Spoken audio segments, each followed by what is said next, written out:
If, like me, you read and forget, meaning we know we should read more, we've no shortage of articles and key texts from which we can actually draw a great deal of learning, then the trouble with reading and forgetting is that's exactly what you do.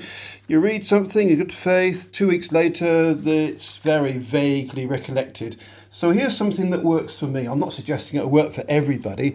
What I tend to do with a decent pen, it's the only way in which I can write legibly, I read and then I note in longhand using hands and pen, not yet a typeface, and I note a lot. So I will read, for instance, 20,000 words typically of articles, carefully selected, some classics, some more contemporary, and after I've written up my notes in this form, together with a few notes of my own. These are direct quotes, by the way. I don't just write notes, they're all very direct quotes, very often with very little alterations, behaviours from American, change to behaviour perhaps. I then turn them into this, which is typically 50 or so sides of typed up, again, direct quotes taken directly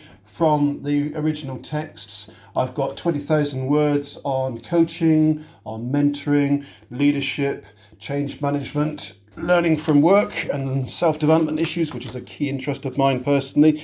It's a great resource. It means I can send it to people that I think it might interest. It means I can build it into things I'm working on. Like I say, it's a good networking device, but it also gives me new learning. It extends my knowledge areas, and that's really what it's all about. So that's how it goes for me. I start with the source material. Here it comes again. Some of it very, very classic. This is Tannenbaum Schmidt from the 1960s, extraordinarily. Some of it much more contemporary. This one's actually from, who has a look at the date, 2009. I've got things I've been reading that were published in the last 6 months. From there, it goes into these, which are my notebooks, which are a permanent resource in their own right. And after that, they go into this format, which is typed up notes.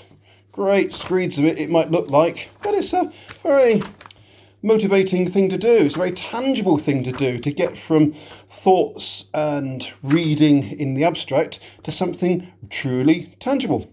I hope that's of interest. If any of these are of interest to you, let me know. Bye for now.